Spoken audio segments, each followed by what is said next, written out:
क्या आपको पता है जिन इलेक्ट्रिकल व्हीकल्स को हम हमारा फ्यूचर मानते थे वो एक्चुअल में हमारा पास्ट है? नहीं ना? चलो देखते हैं। हेलो नमस्ते नमस्कार राम राम सकाई YouTube, this is your Deepak Narayankar and welcome to my YouTube channel RDX vlogs. I know shaving करने की जरूरत है। आज का हमारा टॉपिक है कि इलेक्ट्रिकल व्हीकल्स कैसे काम करती है। सो आई एम डैम श्योर कि अपने आरसी कार के साथ में बचपन में खेला होगा, मैं अभी भी खेलता हूँ। ये मेरा एक प्रोजेक्ट था, कॉलेज के टाइम पे मैंने प्रोजेक्ट बनाया था। कभी टाइम पास नहीं हुआ तो इसके साथ ही खेलता हूँ। तो इसको देख के मुझे याद आया कि आपको इलेक्ट्रिकल व्हीकल के बारे में कुछ बताना चाहिए।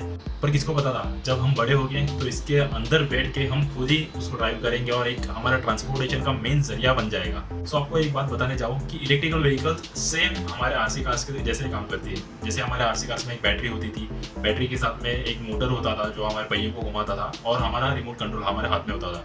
रिमोट कंट्रोल में एक ट्रांसमीटर होता था और आरसी कार के अंदर एक रिसीवर होता था। तो सेम बात हमारी जो बड़ी इलेक्ट्रिकल व्हीकल्स में है। जैसे आपको पता है कि हम लोग जिस गाड़ी में बैठते हैं उसका बैटरी पैक गाड़ी के फ्लोर पे होता है, मतलब वो हमारे बैटरी एक हो गया। ट्रांसमीटर और रिसीवर का कोई ज़रूरत नहीं क्योंकि हम लोग गाड़ी के अंदर बैठ के ही गाड़ी को कंट्रोल कर रहे हैं। सो रिलेटेबल है ना। इलेक्ट्रिकल व्हीकल्स का इन्वेंशन लगभग 150 साल पहले हुआ था, मतलब हमारे आईसी इंजन के पहले ही। पेट्रोल और डीजल का इंजन तभी किसको पता भी नहीं था, उसके पहले हमारा इलेक्ट्रिकल व्हीकल ऑलरेडी लॉन्च हो चुका था और वो एक हंगेरियन इन्वेंटर ने इन्वेंट किया था। उनका नाम मैं यहाँ पर दे दूंगा क्योंकि वो थोड़ा प्रोनाउंसिएशन में थोड़ा हार्ड है।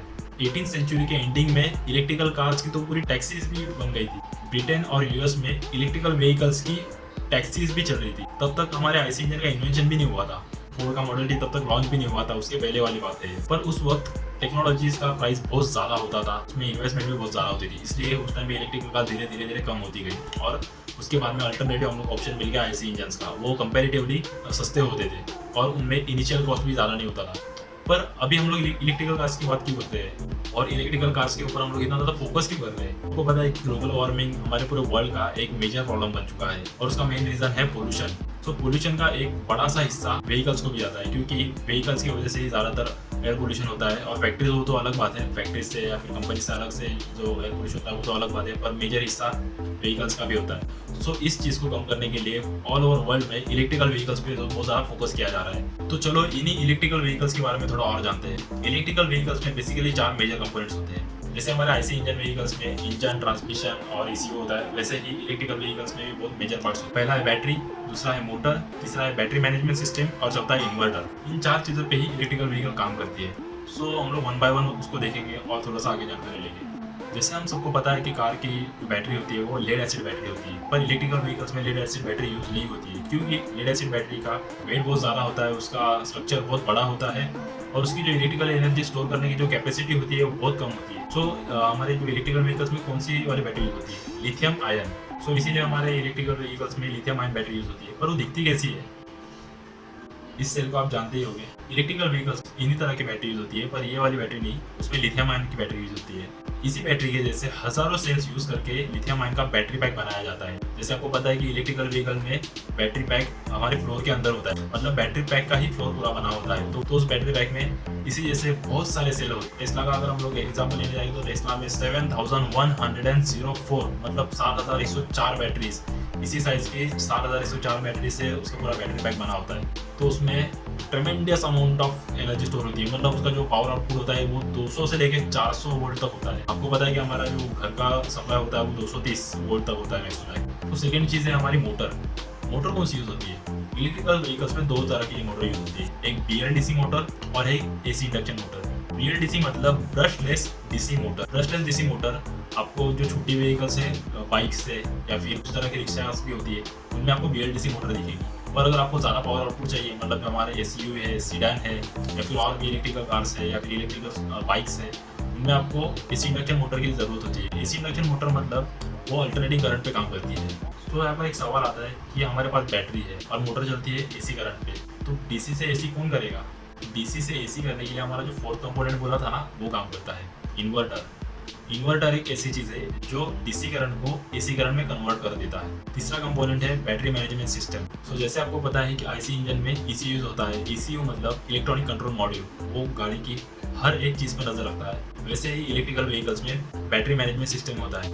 Battery management system same ECU की तरह वर्क करता है। सो इलेक्ट्रिकल व्हीकल्स इन 4 कंपोनेंट में मेजरली काम करती है। इलेक्ट्रिकल व्हीकल्स में सिर्फ पावर ट्रेन चेंज हुआ है, बाकी सारी चीज़ें वैसी की वैसी है। तो चलो डायग्राम में भी एक बार देख लेते हैं कौन सी चीज़ कहाँ लगी होती है। सो यहाँ पर एक डायग्राम दिख रही है। डायग्राम में आपको एक इलेक्ट्रिक कार का बेसिक ओवरव्यू मिल जाएगा। उसमें यहाँ पर जो रेड वाली चीज़ दिख रही है वो मोटर है।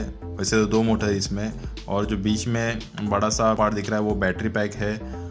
बैटरी पैक के जस्ट आगे ही थोड़ा सा आपको इन्वर्टर दिखेगा। इन्वर्टर के बाजू में जस्ट चार्जर भी है, और यहाँ पर पावर इलेक्ट्रॉनिक्स कंट्रोलर दिखाया गया है। तो वो एक BMSC है, उसको अलग से यहाँ पर नाम दिया गया है। ऑक्सिलरी बैटरी तो होनी है क्योंकि दूसरे इक्विपमेंट चलाने हैं, और वोल्टेज कंट्रोल करने के लिए यहाँ पर DC कंट्रोलर भी दिया गया है, और यहाँ पर एक थर्मल कूलिंग सिस्टम दिया गया है। ये एक थोड़ा सा इंपॉर्टेंट पॉइंट है। तो यहाँ पर बैटरी इतनी बड़ी है, बैटरी के अंदर इतनी ज़्यादा एनर्जी स्टोर हो रही है, तो उसको कूल करना भी ज़रूरी है, इसलिए यहाँ पर थर्मल कूलिंग सिस्टम भी दिया गया है। वो एग्जैक्टली सेम आपके जो नॉर्मल रेडिएटर की तरह ही होगा। उसमें एक ग्लाइकॉल बेस्ड कूलेंट होगा, वो बैटरी के जो मॉड्यूल्स है उसके बीच में से फ्लो होगा, और उसको पंप करने के लिए एक इलेक्ट्रिक मोटर होगी। तो ऑलमोस्ट जो नॉर्मल रेडिएटर होता है उसकी तरह ये काम करेगी। सो इंडिया में इलेक्ट्रिकल व्हीकल्स का क्या फ्यूचर है? इलेक्ट्रिकल व्हीकल एक नॉन पॉल्यूटिंग व्हीकल होती है। ऑब्वियसली इलेक्ट्रिकल एनर्जी प्रोड्यूस करने के लिए थोड़ा सा पोल्यूशन होता ही है, पर as compare to IC engine electrical vehicle का पोल्यूशन बहुत कम होता है। इलेक्ट्रिकल व्हीकल्स का इनिशियल कॉस्ट IC इंजन से बहुत ज़्यादा होगा, इसलिए बहुत लोगों के मन में होगा कि इलेक्ट्रिकल व्हीकल भी क्यों जाए, उससे सस्ती तो IC इंजन मिल रही है। पर IC इंजन का जो मेंटेनेंस कॉस्ट होता है या फिर रनिंग कॉस्ट होता है वो इलेक्ट्रिकल व्हीकल्स से बहुत ज़्यादा होता है। अगर आपके पास 200 किलोमीटर रेंज वाली एक व्हीकल है तो उसको चार्ज करने के लिए सिर्फ आपको 10 से 15 रुपीज़ का खर्चा आएगा, और अगर इतना ही डिस्टेंस हमको पेट्रोल या फिर डीजल व्हीकल्स में कवर करना होता था तो सोच लो कितना खर्चा होता था। सो इसकी इनिशियल कॉस्ट तो ज़्यादा होनी ही है, पर आपका जो रनिंग कॉस्ट या फिर मेंटेनेंस कॉस्ट है इस IC इंजन से बहुत बहुत बहुत कम होगा। और इलेक्ट्रिकल व्हीकल्स इंडियन मार्केट में बहुत ज़्यादा छाने वाले, मतलब ईयर 2020 के एंडिंग तक इलेक्ट्रिकल व्हीकल बहुत सारी दिखेगी आपको, और उसके आगे धीरे धीरे उसका नंबर बढ़ते ही जाएगा, क्योंकि उनको पोल्यूशन कंट्रोल करना है। पोल्यूशन कंट्रोल करना था, इसीलिए बेसिक्स व्हीकल्स पे आई थी। सो आई होप आपको एक बेसिक ओवरव्यूज पता चल गया होगा इलेक्ट्रिकल व्हीकल्स का। और अगर हम लोग इलेक्ट्रिक बाइक्स की बात करने जाएंगे तो उसमें भी सब चीज़ें सेम रहेगी, सिर्फ उसका स्ट्रक्चर थोड़ा सा अलग होगा। इलेक्ट्रिकल कार्स 4 व्हीलर होती है, इलेक्ट्रिकल बाइक्स 2 व्हीलर होती है, उतना ही डिफरेंस है, बाकी कुछ नहीं, बाकी वर्किंग तो पूरा सेम ही है। So thanks for watching this video. If you like this video please like share subscribe, comment भी करना, और ज़्यादा से ज़्यादा ये कंटेंट शेयर करना है यार। So bye bye, take care, lockdown में एंजॉय करना, खुद को ऑपरेट करना, और ब्लॉग देखते रहना।